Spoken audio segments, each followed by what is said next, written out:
அரபிக்கடல் மற்றும் லட்சத்தீவு பகுதிகளில் இன்று உருவாகிறது புதிய காற்றழுத்த தாழ்வு பகுதி. நாளை காற்றழுத்த தாழ்வு மண்டலமாக வலுப்பெறக்கூடும் என்று வானிலை மையம் கணிப்பு.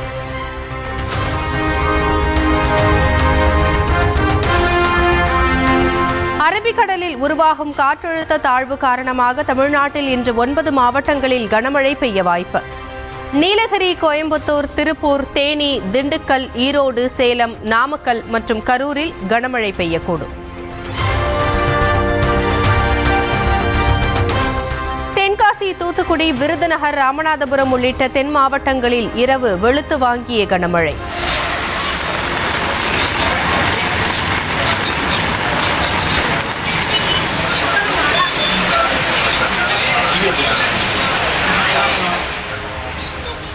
கடலூர், நீலகிரி உள்ளிட்ட மாவட்டங்களிலும் மழை பெய்தது.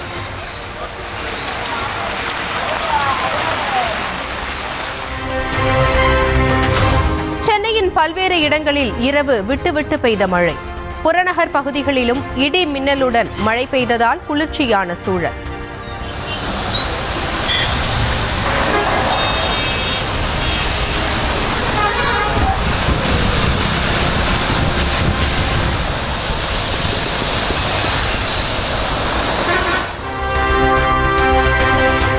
புதுச்சேரியில் இரவு கொட்டி தீர்த்த கனமழை. கிராம பகுதிகளிலும் மழை பெய்ததால் மக்கள் மகிழ்ச்சி.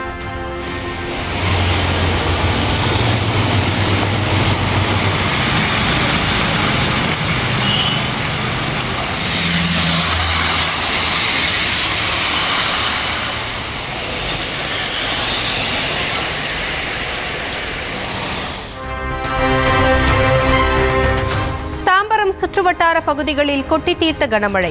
குரோம்பேட்டை ஜிஎஸ்டி சாலையில் குளம் போல மழைநீர் தேக்கம்.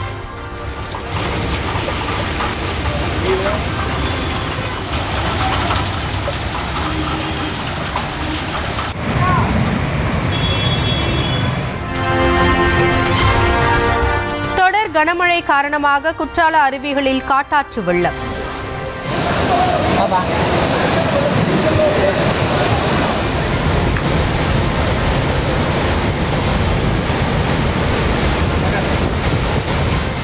செம்மண் நிறத்தில் தண்ணீர் ஆர்ப்பரித்து பாயும் காட்சி.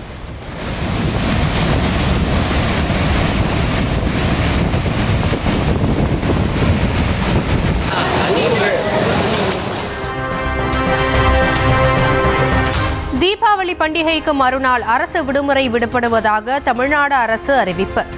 விடுமுறை தினத்தை ஈடு செய்யும் வகையில் 25ஆம் தேதி பணி நாளாக அறிவித்து உத்தரவு. தீபாவளி பண்டிகையை முன்னிட்டு சொந்த ஊருக்கு படையெடுத்த மக்களால் நிரம்பி வழிந்த பேருந்துகள், ரயில்கள்.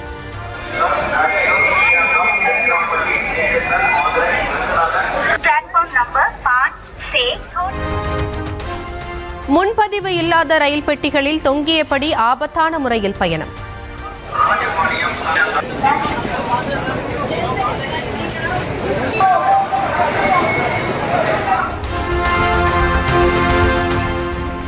தீபாவளி சிறப்பு பேருந்துகள் இயக்கம் தொடர்பாக கிளாம்பாக்கம் பேருந்து முனையத்தில் போக்குவரத்து துறை அமைச்சர் சிவசங்கர் ஆய்வு.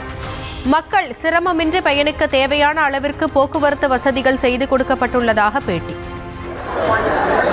தீபாவளி திருநாளை முன்னிட்டு சென்னையில் இருந்து சொந்த ஊருக்கு செல்கின்ற பொதுமக்களுக்கு தேவையான பேருந்துகளை ஏற்பாடு செய்ய மாண்புமிகு தமிழ்நாடு முதலமைச்சர் அவர்கள் உத்தரவிட்ட வகையில் நேற்று முதல் சிறப்பு பேருந்துகள் இயக்கம் துவங்கியது.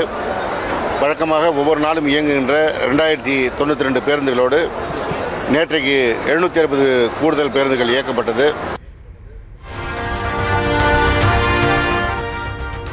தீபாவளி பண்டிகையை முன்னிட்டு தென்னக ரயில்வே சார்பில் ஒட்டுமொத்தமாக 147 சிறப்பு ரயில்கள் இயக்கம். பயணிகள் நன்மையை கருதி வரும் 22ஆம் தேதி வரை இயக்கப்படுவதாக அறிவிப்பு.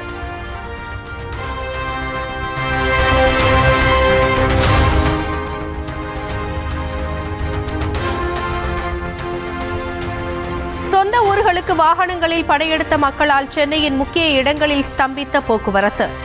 தாம்பரம், பெருங்களத்தூர், ஜிஎஸ்டி சாலை, பரனூர் சுங்கச்சாவடி உள்ளிட்ட பகுதிகளில் வாகன நெரிசல்.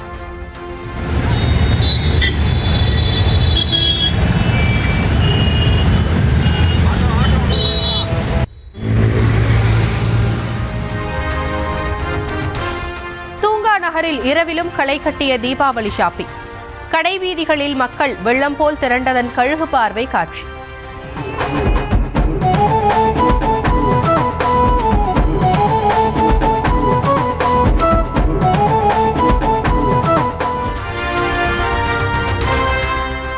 தமிழகத்தில் ஆணவ படுகொலைகளை தடுக்க ஓய்வு பெற்ற நீதிபதி KN பாஷா தலைமையில் ஆணையம் அமைக்கப்படும் என்று சட்டப்பேரவையில் முதலமைச்சர் அறிவிப்பு. அனைத்து தரப்பினரும் அளிக்கும் பரிந்துரைகளின் அடிப்படையில் ஆணவ படுகொலைகளை தடுக்க தனிச்சட்டம் இயற்றப்படும் எனவும் சட்டப்பேரவையில் உறுதி. சீர்திருத்த பரப்புரையும் குற்றத்திற்கான தண்டனையும் வாழும் கெடையுமாக முன்னெடுக்கப்பட வேண்டும். இது குறித்து தேவையான பரிந்துரைகள் அளிப்பதற்காக ஓய்வு பெற்ற உயர்நீதிமன்ற நீதிபதி திரு KN பாஷா அவர்கள் தலைமையில் சட்ட வல்லுநர்கள், முற்போக்கு சிந்தனையாளர்கள், மானுடவியல் அறிஞர்களை கொண்ட ஒரு ஆணையம் அமைக்கப்படும் என்பதை என்னுடைய முக்கியமான அறிவிப்பாக இம்மாமன்றத்தில் அறிவிக்கிறேன். இந்த ஆணையம் அரசியல் இயக்கங்கள், சட்ட வல்லுநர்கள், சமூக செயற்பாட்டாளர்கள், பாதிக்கப்பட்ட மக்கள் என அனைத்து தரப்பினர் கருத்துக்களையும் பெற்று இப்பொருள் குறித்து உரிய பரிந்துரைகளை வழங்கும். அதன் அடிப்படையில் தமிழ்நாடு அரசு ஆணவ படுகொலை தடுக்கும் நோக்கில் உரிய சட்டமேற்ற தேவையான நடவடிக்கைகள் எடுக்கும் என்று உறுதியளித்து அமைகிறேன்.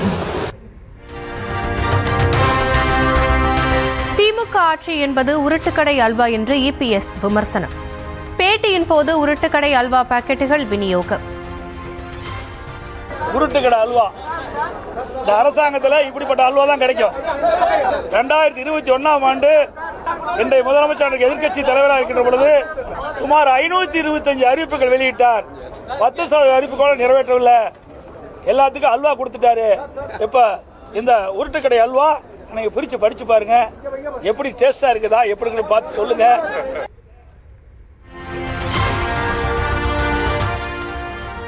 அதிமுக ஒரு திருட்டுக்கடை என்று போக்குவரத்து துறை அமைச்சர் சிவசங்கர் பதிலடி. சேர்க்கை சரியில்லாமல் EPS ரீல்ஸ் அரசியல் செய்வதாகவும் தவைக்கவை மறைமுகமாக சுட்டிக்காட்டி விமர்சனம்.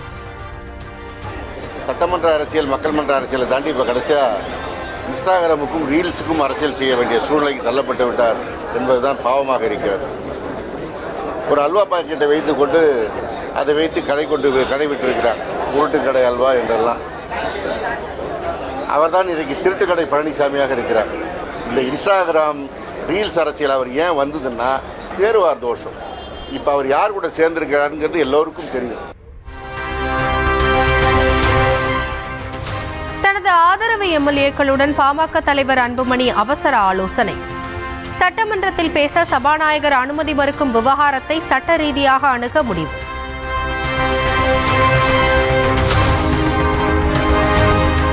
உள்ளாட்சி அமைப்புகளை நிர்வகிப்பதில் திமுக அரசு தோல்வியடைந்து விட்டதாக தமிழக பாஜக தலைவர் நயினா நாகேந்திரன் விமர்சனம். தமிழ்நாடு முழுவதும் நிலவும் நிர்வாக சீர்கேடுகள், ஊழல், வரி வசூலில் நடக்கும் மோசடி குறித்து CBI விசாரணை நடத்த வேண்டும் என்ற கோரிக்கை.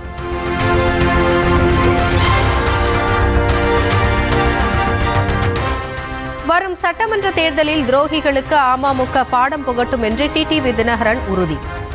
எடப்பாடி பழனிசாமி துரோகத்தின் நஞ்சு செடியாக இருந்து அதிமுகவை அழித்து வருவதாக காட்டு.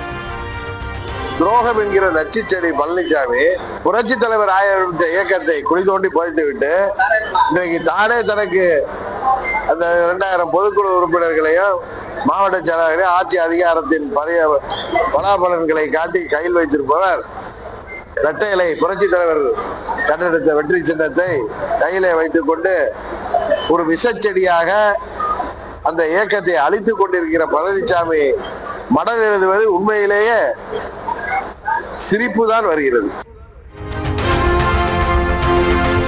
டாஸ்மாக் கடைகளில் காலி மது பாட்டில்களை திரும்ப பெறும் திட்டத்தை அமல்படுத்த கால அவகாசம் நீட்டிக்கப்பட மாட்டாது என்று உயர்நீதிமன்றம் உத்தரவு.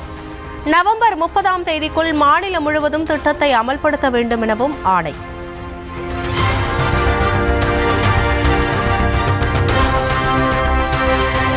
கன்னியாகுமரியில் மலை கிராமத்தில் காளான் சமைத்து சாப்பிட்ட ஒரே குடும்பத்தை சேர்ந்த 6 பேர் மயக்கமடைந்ததால் பரபரப்பு. தனியார் மருத்துவமனையில் அனுமதிக்கப்பட்டவர்களில் 3 நிலைமை கவலைக்கிடம்.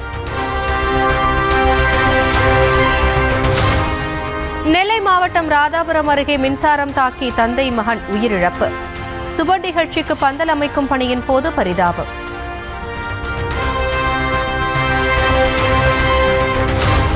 மீனவர்கள் பிரச்சினை உணர்வு பூர்வமானது என்று பிரதமர் மோடியை சந்தித்த பின்னர் இலங்கை பிரதமர் ஹரிணி அமரசூரியா பேட்டி.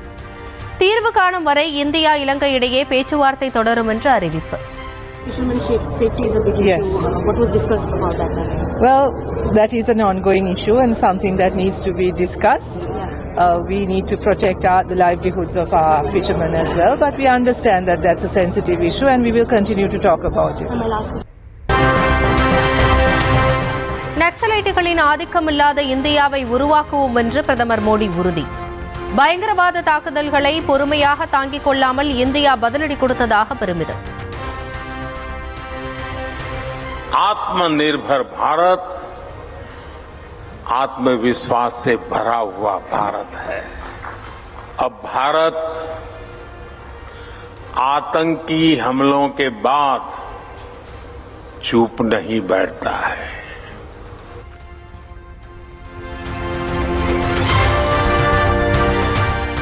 அரசியலமைப்பு சட்டத்தை தலையில் தூக்கி வைத்து நடனம் ஆடுபவர்கள் இன்றும் கூட மாவோயிஸ்ட் பயங்கரவாதிகளை பாதுகாக்க இரவு பகலாக உழைக்கிறார்கள். காங்கிரஸ் மீது பிரதமர் மோடி பரபரப்பு குற்றச்சாட்டு. इन 75 घंटों में 303 नक्सलियों ने सरेंडर किया है.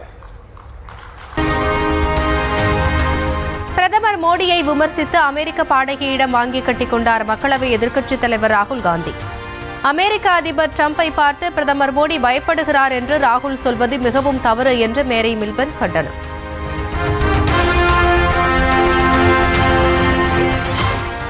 பீகாரில் முதற்கட்ட வாக்குப்பதிவு நடைபெறும் 121 தொகுதிகளில் சட்டமன்ற தேர்தலுக்கான வேட்புமனு தாக்கல் நிறைவு. இன்று வேட்புமனுக்கள் மீதான பரிசீலனை தொடங்கும் நிலையில் வரும் 20ஆம் தேதி வரை திரும்பப் பெறலாம் என்று அறிவிப்பு. 13,500 கோடி ரூபாய் வங்கிக் கடன் மோசடி செய்துவிட்டு வெளிநாட்டிற்கு தப்பியோடிய வைர வியாபாரி மெகுல் சோக்சியை இந்தியாவுக்கு நாடு கடத்த உத்தரவு. இந்தியாவுக்கு சாதகமாக உத்தரவு பிறப்பித்தது பெல்ஜியம் நீதிமன்றம். ஆப்கானிஸ்தானில் மீண்டும் வான்வழி தாக்குதல் நடத்தியது பாகிஸ்தான்.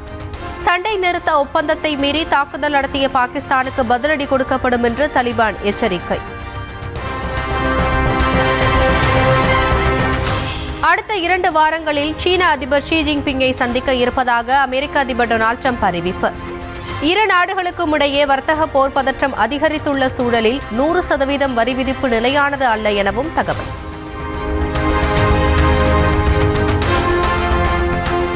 வெள்ளை மாளிகை சென்ற யுக்ரைன் அதிபர் ஜெலன்ஸ்கியை உற்சாகமாக வரவேற்றார் அமெரிக்க அதிபர் ட்ரம்ப்.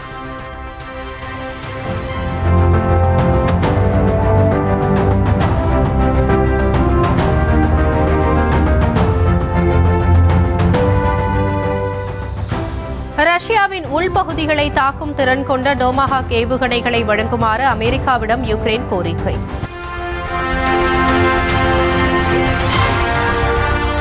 யுக்ரைனுக்கு அதிபயங்கர ஏவுகணை வழங்க அமெரிக்கா தயக்கம். மீண்டும் ஜெலன்ஸ்கியை ஏமாற்றினார் டொனால்ட் ட்ரம்ப். 2 ஆண்டுகளாக நீடித்த போரில் அழிந்த காசாவின் ட்ரோன் காட்சியை வெளியிட்டது உலக சுகாதார அமைப்பு. சுகாதார உள்கட்டமைப்பு வசதிகள் பெரும்பாலும் அழிக்கப்பட்டுவிட்டதாக அறிவிப்பு.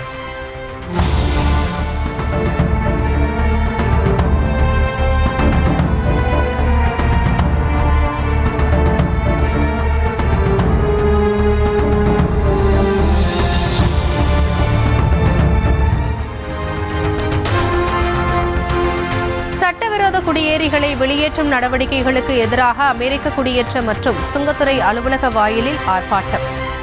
வலுக்கட்டாயமாக கைது செய்ததால் போலீசாருக்கும் போராட்டக்காரர்களுக்கும் இடையே தள்ளுமுள்ளு.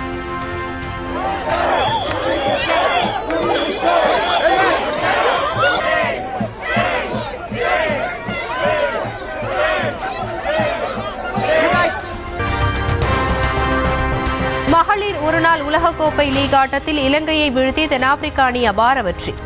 மழையால் 15 ஓவர்களாக குறைக்கப்பட்ட ஆட்டத்தில் டக்வர்த் லூயிஸ் முறைப்படி 10 விக்கெட்டுகள் வித்தியாசத்தில் வென்றது.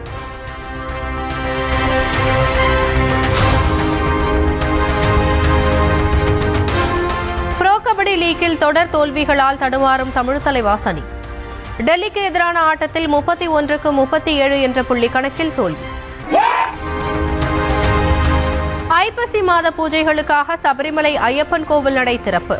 திரளான பக்தர்கள் மனமுருக சுவாமி தரிசனம். மும்பையில் தீபாவளியை முன்னிட்டு வானில் வர்ணஜாலம் படைத்த பட்டாசுகள். கண்கவர் வான வேடிக்கையை கண்டு ரசித்த மக்கள்.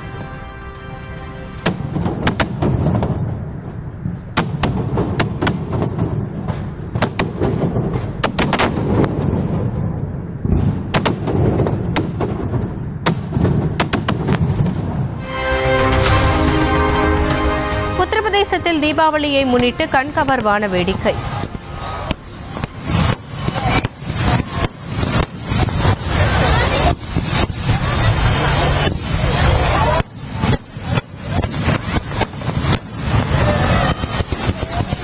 ட்ரோன் ஷோ மூலம் வானில் மாயாஜாலம் நிகழ்ந்ததை கண்டு வியந்த மக்கள். हम सबके सामने फाइटर जेट और सटीक वार करता ब्रह्मोस मिसाइल